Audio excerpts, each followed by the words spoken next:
Muy buenos días, bendiciones para todos. Que el Señor bendiga poderosamente su vida en esta mañana. Le doy la bienvenida a nuestro tiempo devocional. Queremos agradecer a Dios por un nuevo día.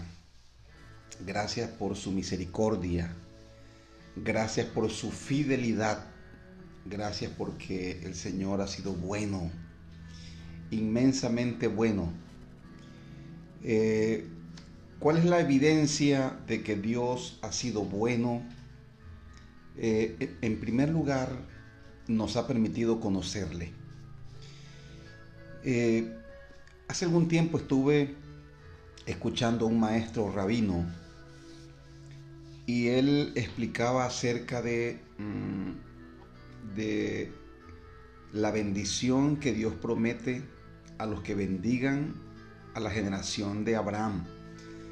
Eso está en Génesis capítulo 12, cuando Dios le dijo a Abraham: sal de tu tierra y de tu parentela a la tierra que te mostraré, y haré de ti una nación grande, y bendeciré tu nombre y te engrandeceré. Bendeciré a los que te bendijeren, y a los que te maldigan, maldeciré.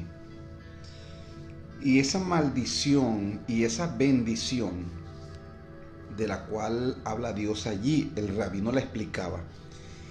Y él decía que desde en el contexto judío se entendía que la más grande bendición que una persona puede tener es la posibilidad, la probabilidad de conocer a Dios, de conocerlo, de acercarse a Él. Esa es la más grande bendición. Y la peor maldición que una persona puede tener sobre su vida es el no poder conocer a Dios, el vivir alejado de Él, de su presencia, el no tener ningún conocimiento de Dios, ningún conocimiento que lo bendiga, que lo acerque a Él.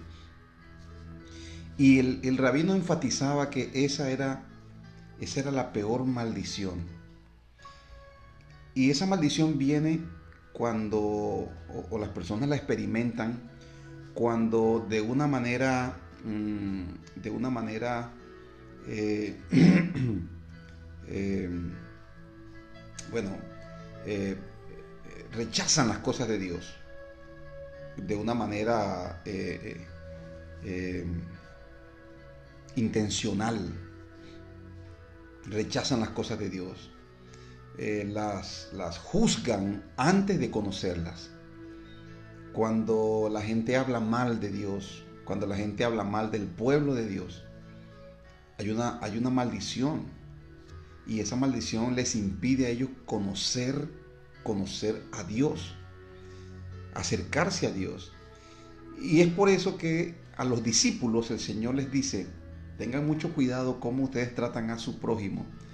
Tengan mucho cuidado cómo tratan a su hermano, porque cualquiera que le diga necio a su hermano, cualquiera que le diga fatuo a su hermano, quedará expuesto al lago de fuego. Eso lo dijo el mismo maestro. Porque sobre el pueblo de Dios hay una protección, ¿no?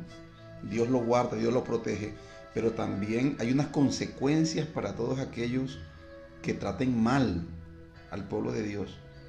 Entonces, la mayor bendición que nosotros hemos tenido es conocer a Dios, conocer a Dios. Yo sé que tal vez hay algunos que están en sus procesos, tal vez todavía no han llegado al lugar o al momento, al estatus en su vida que ellos han querido, que han planeado. Tal vez han estado trabajando, las cosas no han salido como las han planificado. Pero escúcheme una cosa: si usted conoce a Dios, esa es la mayor bendición. No se enfoque en lo que no tiene, enfóquese en lo que ya Dios le ha permitido tener, conocer. Conocerlo a Él es la más grande de las bendiciones, porque por medio de Él viene todo lo que una persona necesita, todo lo que una persona desea. Dice el salmista: deleítate en el Señor, y Él te concederá las peticiones de tu corazón. ¿No le parece eso maravilloso? Dios dice a través del profeta Jeremías: los pensamientos que tengo acerca de vosotros son pensamientos de bien y no de mal, para daros el fin que esperáis. Entonces, conocer a Dios es lo más grande. Por eso es que una y otra vez Dios nos insta a que si hay algo que nosotros debemos hacer, es buscar cada día conocerle más, porque esa es la bendición más grande.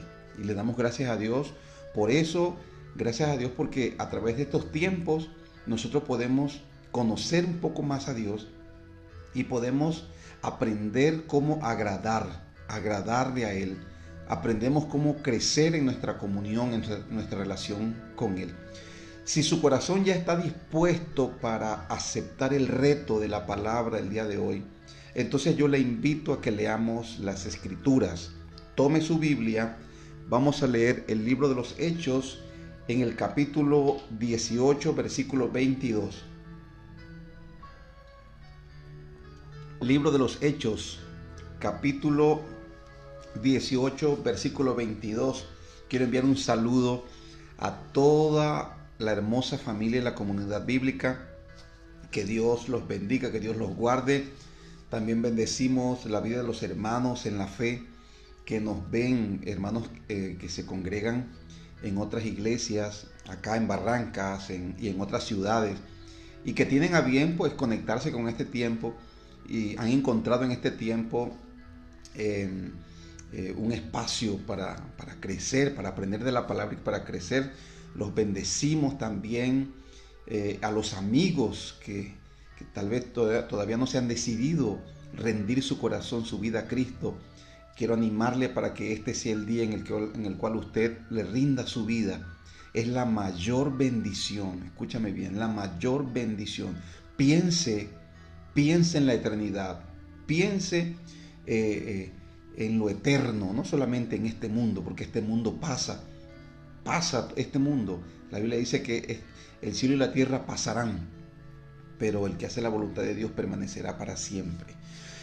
Entonces vamos a leer la Biblia, ¿no? Bienvenidos todos y los bendigo en el nombre del Señor, esperando que este sea un tiempo no solamente de conocimiento y de reto, sino también un tiempo de milagros, que Dios pueda obrar en su vida a través de este tiempo haciendo milagros.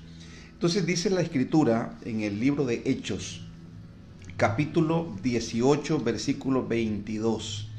Dice: habiendo arribado, está hablando de Pablo, por supuesto, y de su equipo misionero, que hasta ese entonces era Silas y Timoteo. Recuérdelo, está Pablo en su segundo viaje misionero. Ya aquí termina su viaje misionero. Dice: habiendo arribado a Cesarea, subió para saludar a la iglesia y luego descendió a Antioquía. Recuerda que Antioquía era la iglesia donde se congregaba Pablo. Era la iglesia a la cual él estaba sujeto, ¿no? Dice, versículo 23, y después de estar allí algún tiempo, salió, recorriendo por orden la región de Galacia y de Frigia, confirmando a todos los discípulos. Amén, hasta allí. Entonces, aquí Pablo termina su segundo viaje misionero e inicia su tercer viaje misionero. Dice la Escritura que él llegó a la iglesia de Antioquía. Recuerda que en Antioquía había una comunidad, fue el lugar donde primeramente le llamaron cristiano a los creyentes, ¿no? El primer lugar donde llamaron a los evangélicos, le llamaron cristianos, fue en Antioquía, es decir, seguidores del Cristo, los discípulos del Cristo.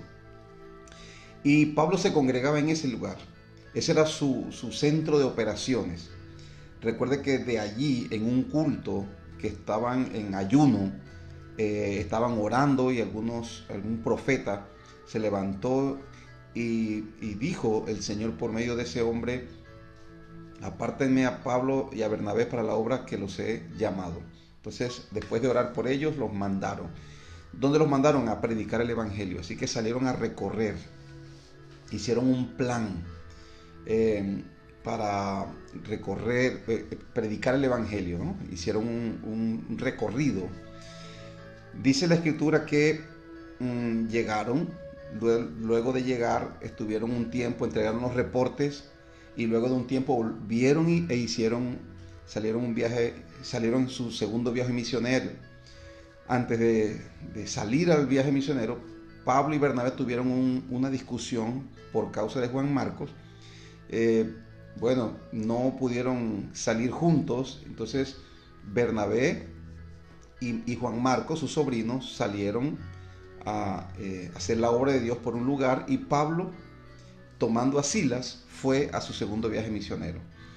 Aquí nos narra la Biblia que llegaron a Antioquía nuevamente, pero después de un tiempo, entonces Pablo salió, dice la Biblia en el versículo 23, dice, y después de estar allí algún tiempo, dice, salió, recorriendo por orden la región de Galacia y de Frigia, confirmando a todos los discípulos.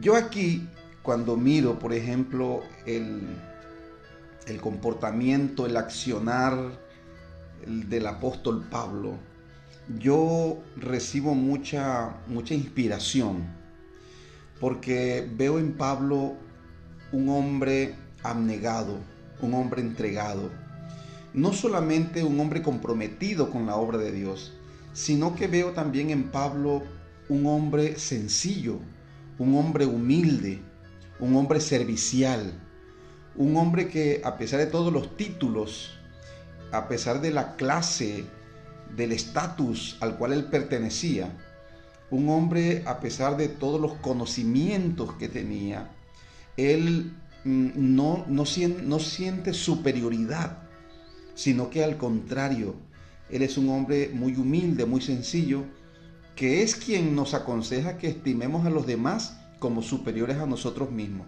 Es Pablo cuando escribe la carta a los Filipenses. Entonces Pablo está en un momento allí en la iglesia, pero luego sale nuevamente a hacer su tercer viaje misionero. Este era Pablo, un hombre intenso, un hombre apasionado, un hombre que estuvo dispuesto a dejarlo todo por la misión que Dios le encomendó. Dios le hizo un llamado a Pablo, y él lo tenía claro. Él sabía para qué Dios lo había llamado, y no postergó, no dilató el tiempo para dedicarse a la obra a la cual el Señor le había llamado. De hecho, se involucró inmediatamente, y el concepto que la gente tenía de Pablo era que era un perseguidor, pero Pablo no esperó ganarse la confianza de la gente para dedicarse al ministerio, sino que se dedicó de una vez. Entonces yo puedo ver en Pablo un hombre comprometido, un hombre abnegado, un hombre que estuvo dispuesto a dejarlo todo por el ministerio. Escribe el apóstol Pablo en su carta a los Filipenses, dice que él ha dejado todo atrás y se ha proyectado a buscar, a perseguir el objetivo, el propósito con el cual Dios le llamó. Y yo puedo ver aquí en este pasaje que acabamos de leer, eso que él escribe, eso que él comenta, eso que quiere enseñarle a los demás creyentes, quiere enseñarle esa abnegación. Entonces, yo veo en Pablo aquí un deseo intenso de ir en busca de los perdidos. No veo en los demás personajes bíblicos, excepto en Jesús, ese deseo intenso por ir por aquel que está perdido. Esa era su prioridad. Y esto dice mucho, ¿no? Esto dice mucho, y nos dice mucho del concepto que Pablo tenía del servicio a Dios y de la consagración.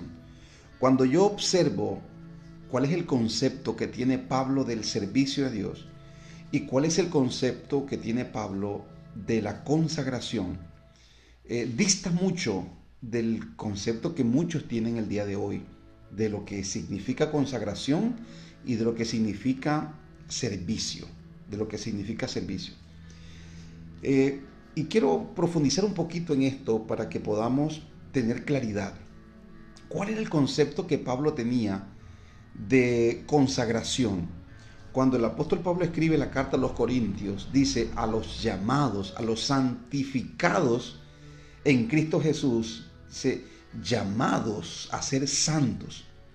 Cuando Pablo encabeza la primera carta a los Corintios con esta salutación, con este saludo, nos deja ver cuál es el concepto que Pablo tenía de consagración. La palabra a los consagrados es los llamados fuera. Así que para Pablo la palabra consagración tenía dos implicaciones. Número uno, salir de la corrupción del mundo. Salir de la corrupción. Yo no veo a Pablo comulgando con el mundo. Y este es un concepto que deben tener bien claro los creyentes el día de hoy. Los creyentes deben entender que la palabra santificación es salir de la corrupción del mundo. Y más que temas de aspectos culturales, se está hablando de la corrupción moral. La corrupción moral. Así que el concepto que Pablo tiene acerca del mundo es salir de la corrupción moral. Y el concepto que el apóstol Pablo, además de la corrupción moral, el concepto de santidad o de consagración tiene que ver con renunciar, morir al pecado. Así que la consagración tiene un aspecto externo y un aspecto interno. Yo tengo que morir, salir de la corrupción del mundo si quiero ser santo para Dios. Y número dos, tengo que morir a mis impulsos egoístas. Esa es la dinámica de la santificación, así como Pablo lo explica. Pero no solamente eso, el concepto que Pablo tiene del servicio a Dios dista mucho del que muchos tienen también. Dista mucho del concepto que muchos tienen el día de hoy. ¿Por qué? Bueno, porque muchas personas, muchos creyentes relacionan el servicio con el culto. Entonces, muchas personas pueden decir, bueno, yo quiero servir a Dios. Yo quiero servir a Dios. Pero yo no encuentro un lugar en el culto. Ya hay muchos predicadores, ya hay muchos ministros de culto, ya hay un grupo de alabanza establecido, ya hay un grupo de servicio, de protocolo, ya hay un grupo de... Es decir, que tal vez muchas personas no encuentran un lugar de servicio porque relacionan servicio con culto, con el culto. Pero cuando yo veo a Pablo, yo encuentro que el concepto de servicio, de acuerdo al llamado, escúchame bien, no siempre y no precisamente y no únicamente está en el contexto del culto a Dios. Veo a Pablo que hace parte de una iglesia. Pablo se congrega en la iglesia de Antioquía, pero él sabe bien que su área de servicio es ir a buscar al perdido. Escuche, Pablo sabe que la misión de su vida es ir por el perdido. Y yo creo que esto, el comprender, el asimilar este concepto de esta manera, de la misma forma en que Pablo lo hace, va a traer mucha salud y mucha plenitud, mucha fructificación, no solamente a la vida del creyente, sino a la vida de la iglesia.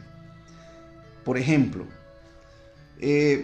si yo soy un cristiano y estoy congregándome en una iglesia, yo tengo el deseo de servir a Dios. Yo tengo que saber que servir a Dios está relacionado con la misión, con el encargo que Cristo nos hizo a nosotros. ¿Y cuál es el encargo que Cristo hizo? Id y hacer discípulos. Id y hacer discípulos. Esto era lo que el apóstol Pablo tenía acerca de lo que es la misión del evangelio. El resto de cosas que se hacen o que hace la iglesia, el resto de actividades, como llámese cultos, llámese eventos, etcétera, se sujeta a esta misión. La prioridad es ir por el perdido.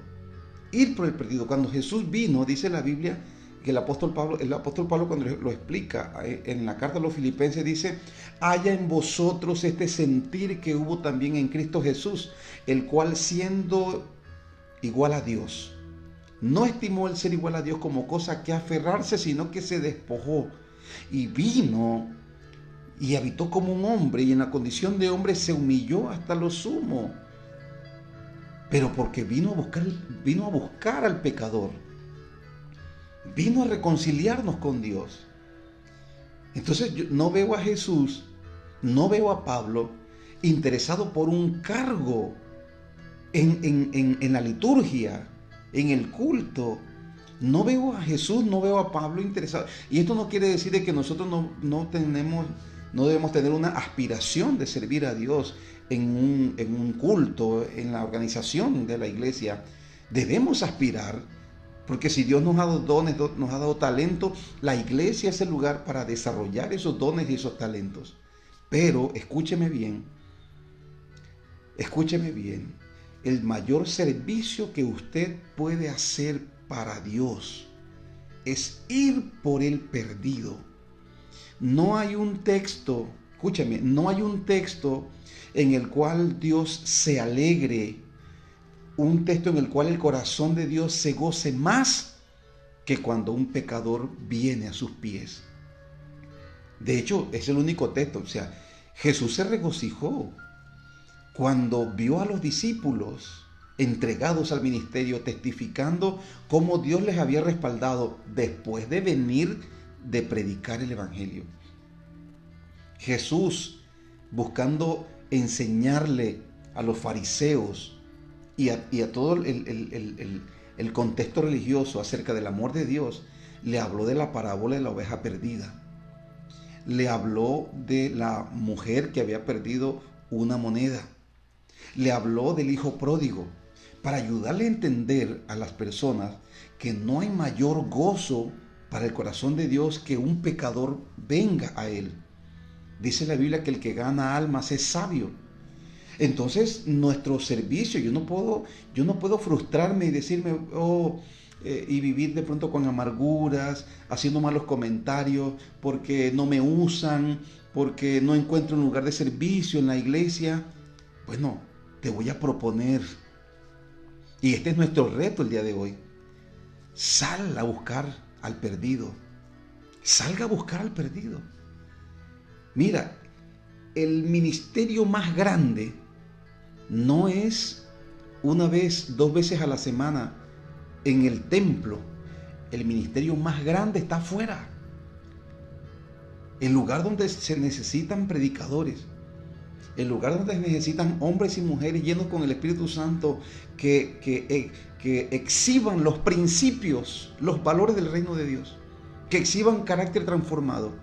El lugar donde se requiere que el poder de Dios, que se ore por los enfermos y que se expulse demonios, es afuera, es en el mundo, es en tu casa, es en tu contexto, en tu barrio, es en tu lugar de trabajo. Allí es donde Dios te necesita más, porque allí es donde las almas están perdiéndose. No estoy diciéndole que no debes aspirar y que no debes comprometerte con el servicio del culto, porque si eres parte de una familia espiritual, tienes que servir a Dios en la familia iglesia. Pero escúcheme bien, yo encuentro en Pablo que su meta era ir por el perdido. Por eso salió en el primer viaje misionero, luego volvió, entregó los reportes, estuvo allí un tiempo como recuperándose, como descansando un poquito, y luego volvió a hacer su segundo viaje misionero. Luego volvió a la iglesia, estuvo allí algún tiempo, dice la Biblia, y armó nuevamente el viaje y salió a buscar al perdido. ¡Qué intensidad, qué pasión en el corazón de este hombre por los perdidos! Mi querido, ¿cómo sería la iglesia de hoy? ¿Cómo serían los cristianos? ¿O qué sucedería si tuviéramos más cristianos así en las iglesias? ¿Qué sucedería? 2 cosas iban a suceder. Número 1, van los creyentes a experimentar plenitud, porque cuando tú ganas un alma para Dios, el gozo del cielo invade tu corazón. Y ese gozo es superior a cualquier aflicción, cualquier momento de crisis, de dificultad que tú tengas. Cuando el gozo de Dios por ganar a los pecadores te invade, vas a experimentar plenitud en tu vida. Sé, sin temor a equivocarme, que muchas personas están frustradas, muchos cristianos están frustrados porque no le predican a nadie, porque no buscan ganar almas, no están comprometidos con la gran comisión. Así que no enfoque, si ese es su caso, la frustración a la iglesia, al pastorado, a los líderes, a la congregación. No lo enfoque allí. Dedíquese a buscar al perdido y vas a encontrar plenitud. Uno de los resultados de asumir este reto. Y número 2, el resultado va a ser la multiplicación de la iglesia. Vas a crecer espiritualmente, vas a crecer. Dios te va a usar más, Dios te va a dar más unción, te va a dar más dones, más manifestación de dones, Dios te va a dar más sabiduría. Vas a crecer en este ámbito de servicio, vas a crecer, porque el fluir de Dios tú lo vas a experimentar más cuando te dediques a ir por el perdido. Porque todos los recursos que Dios ha dispuesto para los creyentes es para que vayamos por el perdido. Me atrevo a decir hasta que un nivel mayor de finanzas vas a experimentar cuando tú inviertes no solamente tiempo, dones, talentos, sino dinero en la salvación de las almas. Dios va a multiplicar eso, porque si hay algo que Dios desea, es que las personas sean salvas y vengan al conocimiento de la verdad. Él no quiere que nadie sea condenado. Y el medio, dijo Pablo, el medio a través del cual Dios ha determinado salvar a los pecadores es la predicación del Evangelio.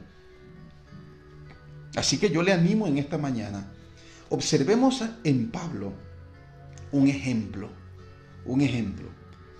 Sigamos su ejemplo. Vamos a ir por el perdido. Es más, quiero que vayamos más allá un poquito. Quiero retarle en esta mañana, en este día, a que usted hoy, de una manera intencional, usted salga a hablar de Dios a alguien.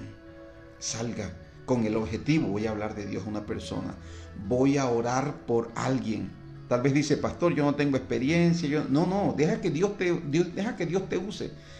Hoy, en esta mañana, dile, Señor, aquí está mi vida, úsame para llevar consuelo, para llevar una palabra, para orar por alguien. Señor, yo no sé orar mucho, yo no sé hablar mucho, no tengo mucho conocimiento, pero úsame con lo que tengo. Úsame, Señor. Dispóngase y salga intencionalmente. No te va a tomar mucho tiempo, te va a tomar media horita. Salir donde una persona necesitada y por lo menos decirle, mira, sé que estás en un momento de necesidad, vine a orar por ti. Ya, solamente eso. Léale el Salmo 23, léale un salmo que usted conozca, que tenga que ver con la necesidad, o un pasaje, una promesa de la Escritura. Solamente léaselo. Mira lo que dice Dios en su palabra. Clama a mí y yo te responderé y te enseñaré cosas grandes y ocultas que tú no conoces. Jeremías 33:3. Basado en esta promesa quiero que oremos, porque Dios ha dicho que si clamamos a Él, Él nos va a responder. Y ore por la necesidad de esa persona. Señor, en tu presencia está fulano. Señor, su necesidad. Oro para que haya un milagro, para que hoy se manifiesten milagros. ¿Por qué tienes que orar así? Porque Jesús dijo, si 2 de vosotros se ponen de acuerdo y piden algo al Padre, el Padre lo hará. Así que el poder de Dios, los recursos de Dios están disponibles para ser dispensados a las personas en necesidad. ¿Qué es lo que necesita Dios? Que alguien se levante, que alguien diga, amén, yo voy a ir hoy, voy a tomar medio tiempo, voy a tomar media hora, 1 hora de mi tiempo, del tiempo del día de hoy, y voy a visitar a alguien y voy a orar por esa persona. Escúcheme, Dios va a hacer algo allí. Dios va a obrar, porque como dice una canción, Dios se mueve con los que se mueven. Dios se mueve con los que se mueven. Si usted se mueve, Dios se va a mover. Así que quiero animarle en esta mañana. Este es nuestro reto el día de hoy. Vamos a salir. Vamos a ir por el pecador. Y si usted lo hace hoy, y mañana puede también hacerlo, y pasado mañana, ese es el servicio que Dios quiere, al cual Dios quiere que usted se dedique. Primeramente, vamos por los perdidos, mi querido. Vamos por los perdidos. Vamos a hacer una iglesia que evangeliza, una iglesia que va por el perdido, una iglesia que se solidariza, una iglesia que se identifica con el que está en necesidad. No se concentre nada más en usted que no tiene tiempo, que usted no sabe, que usted no, fuera excusas en el nombre del Señor en esta mañana, y dispóngase a hacer la obra de Dios en este día. Escúchame bien, mira lo que va a suceder. No habrá frustración en tu vida. En lugar de frustración, Dios va a llenar tu corazón de plenitud, de gozo. El gozo de Dios, el gozo del cielo va a venir a tu corazón. Escúchame bien, va a haber crecimiento, vas a crecer espiritualmente. Y te vas a multiplicar, que eso es lo que Dios quiere. Así que quiero animarle en esta mañana a que, así como Pablo tenía en su corazón una pasión desbordante por los perdidos, eso le impedía a Pablo quedarse quieto, quedarse callado. Pablo tenía que salir, tenía que ir a predicar a los perdidos. Vamos el día de hoy, anímese, vamos, levántese, que usted puede hacerlo. Para eso Dios le ha llamado, y yo sé que hoy Dios le va a usar poderosamente. Padre, oro, Señor, en compañía de todos aquellos que aceptan este reto de ir hoy por el perdido. Te pido que les uses poderosamente. Padre, te pido que les respaldes con señales, con prodigios, con milagros. Padre, manifiesta tu gloria. Yo sé que hay un recurso, tus recursos están dispuestos, están disponibles para tu pueblo, Señor, para ser dispensados a aquellos que tienen necesidad. Te pido que uses a tu iglesia, a todo aquel, Señor, que acepte este reto y que hoy se decide ir. Padre, te pido que le uses poderosamente, que tu gloria se manifieste, Señor, y que el gozo de tu salvación invada estos corazones.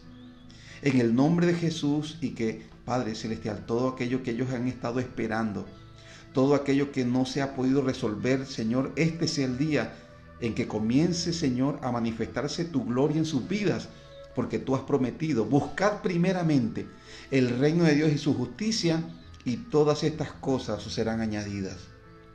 Bendigo a tu pueblo en esta mañana, en este día, Señor, y te pido con todo mi corazón, Señor, que le uses en el nombre de Jesús. Amén y amén. Muy bien, queridos, que Dios me les bendiga poderosamente. Recuerde una cosa: Jesús dijo: estas señales seguirán a los que creen. Estas señales, habrán señales que te siguen.